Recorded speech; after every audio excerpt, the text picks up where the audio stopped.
Good morning, respected panel, Ogtc and members of the audience. It's been very interesting listening to the eminent speakers.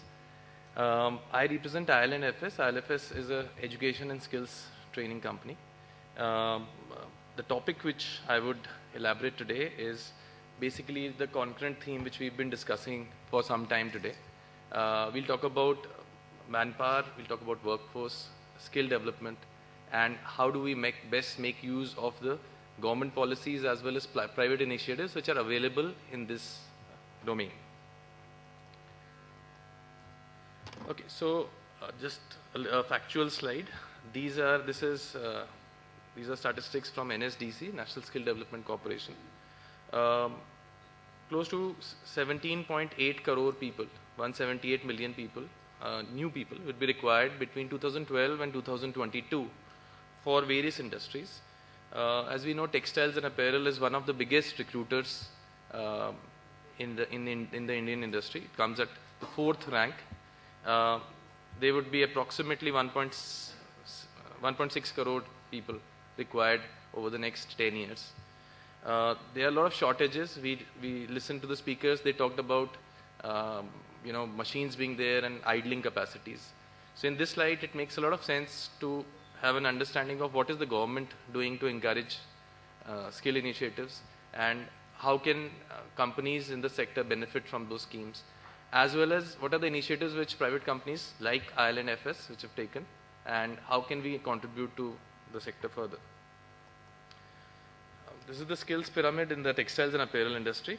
If you look at it, bottom of the pyramid is always entry-level people. There are people with basic skill levels, people who can be taught, trained in a very short time span, basically a 1 month to 2 month or 3 months training.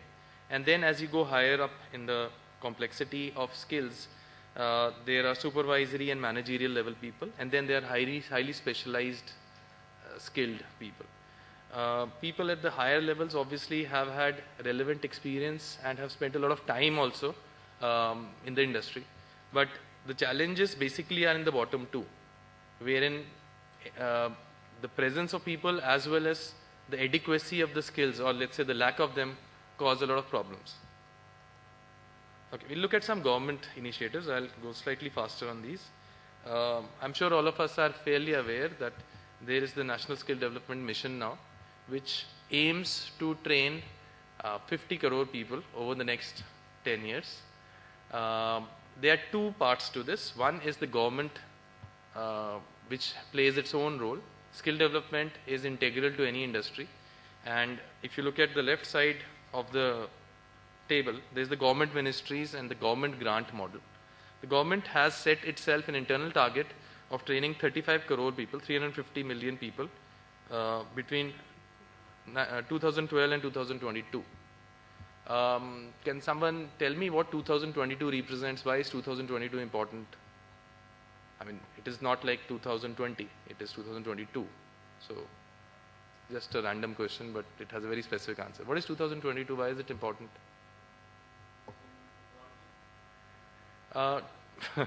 2022 represents 75 years of India's independence.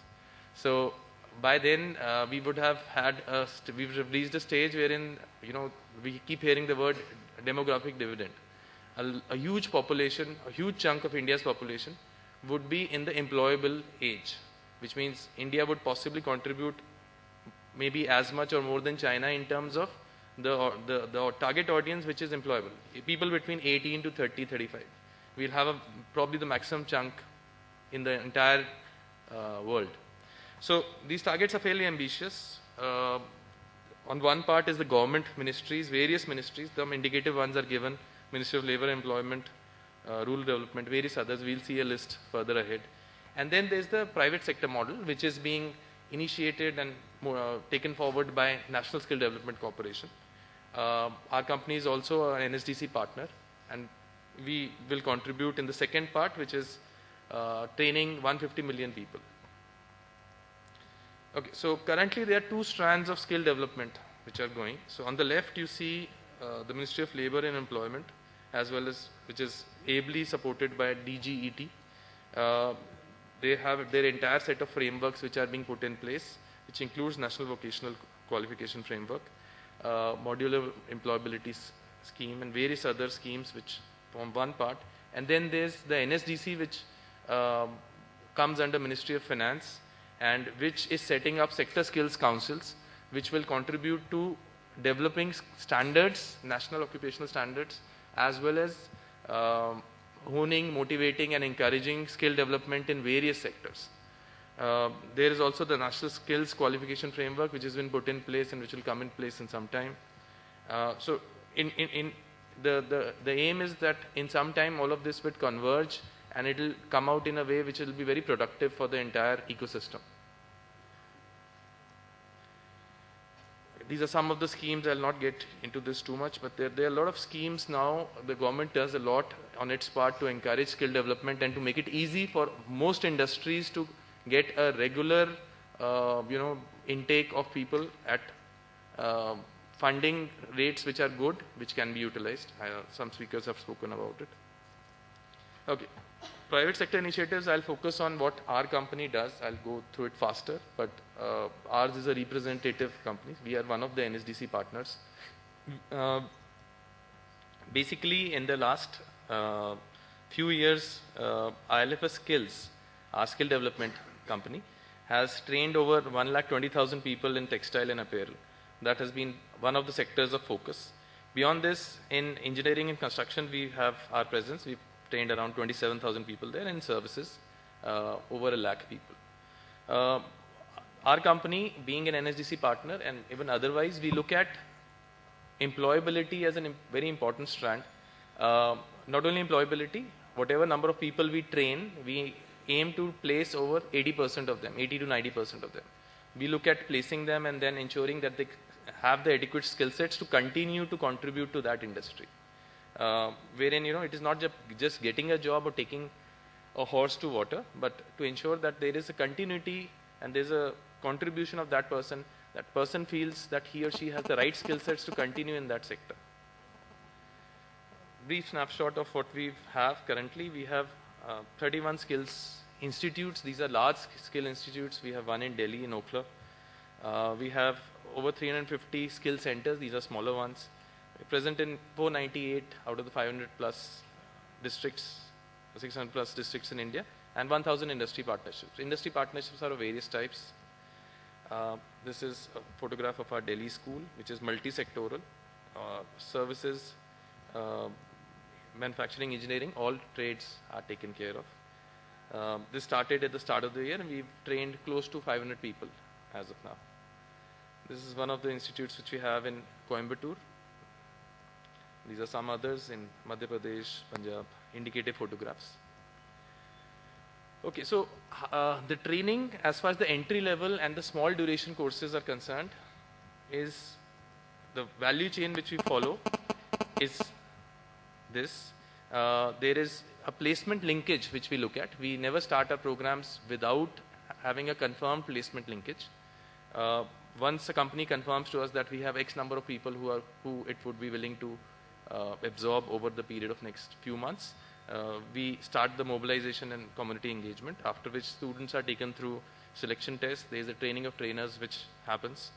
The actual training takes place. There is assessment and certification, which usually is with the third party, and then the students and trainees are placed. We do a post-placement tracking of 1 year with every trainee who gets trained with us. I'll rush through this part. These are just the same things which we have spoken of. Training of trainers. In addition to the training, we give certain value-added modules to our trainees. Every trainee is taught on English, basic mobile learning, basic computer literacy, and work readiness, soft skills. The entire institutes and trades which we do are industry simulated, which means the machinery is exactly replicates that of the industry. This is a sample sewing machine operator training lab, which would probably look very much like an actual factory. These are some of our assessment and training partners. In Apparel, we work with Methods Workshop. Okay. I've spoken about the various skill development initiatives that the government has. I've also talked about what have we done. I'd like to talk about one more part now, which is the concurrent thread. Another private sector initiative is the government is keen that it moves forward in the PPP mode. Before that, I'll talk about a few issues. While short-term training takes care of people, yet it does not build careers. Typically, most industries, including apparel and textiles, has a very high attrition rate. People, especially people who are 12th pass, are aspirational of degrees. While degrees would not probably be given too much weightage by industry, yet people have their own aspirations. Retention of quality manpower is a big challenge in all industries. Management training programs are there, but they are efficient, but usually they are not linked to regular education.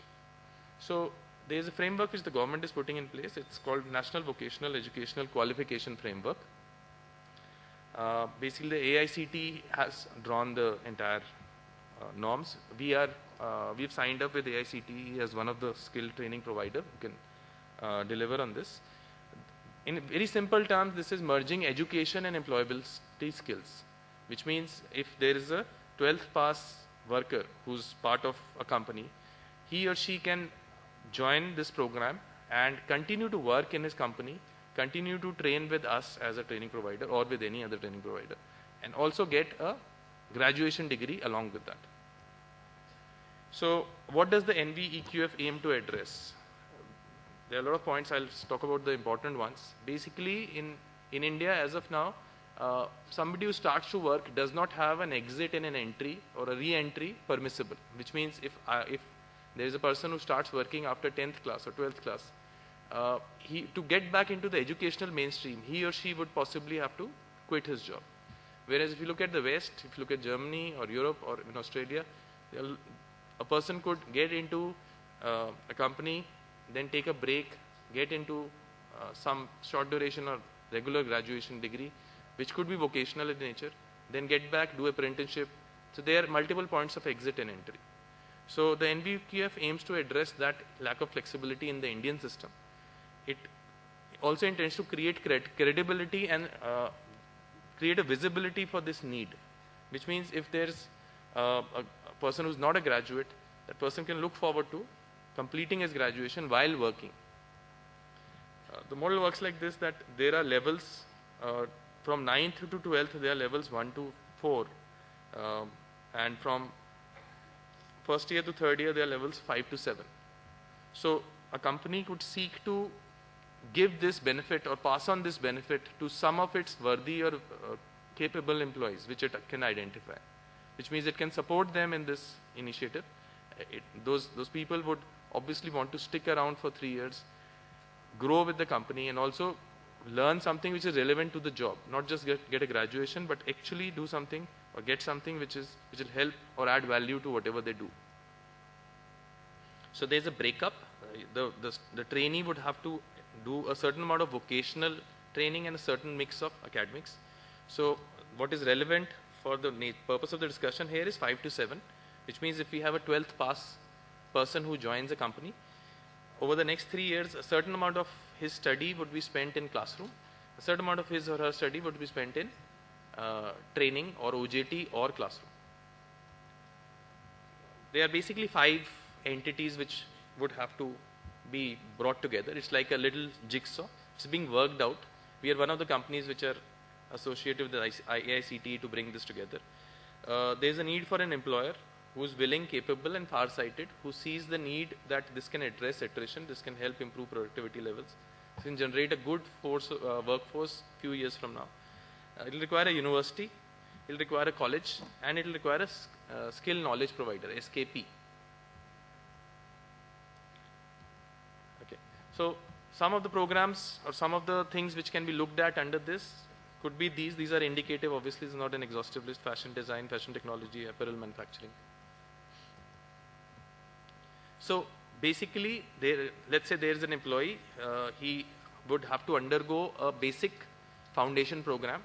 Post that foundation program, between levels 5 to 7, which is 1 year each, that particular employee undergoes this training as well as continues to work productively for the company. The company would have to give a career path to this person, which means there has to be obviously an improvement in his salary levels and maybe his responsibilities with every passing year. The degree part takes care of the basic needs of the employee, while the homegrown manager, the person who rises through the ranks in these 3 years will be far more productive than somebody who comes from outside. And there are various modes of learning: classroom learning, e-learnings, learning with the skilled knowledge provider, as well as on-the-job training. This can all be mapped, and it is fairly flexible. It is something which the government wants to push through because it feels that it will bring a different level of competitiveness to the Indian industry. This is a sample indicative plan. So let's say if there is a 2-hour, the person devotes 2 hours to learning every week, every weekday for 5 days a week, and 5 hours over the weekends. That's 20 hours per week, which over a 1-year period can be 1,000 hours, which is what the scheme envisages. Okay. So basically, the enhanced learning experience as well as better application of the concepts can lead to far more greater improvement in terms of the output. Okay, so I basically covered these 2 aspects versus entry level skilling, and the second one, which is as of now something which is being put into place, which is the NVEQF. Thank you so much.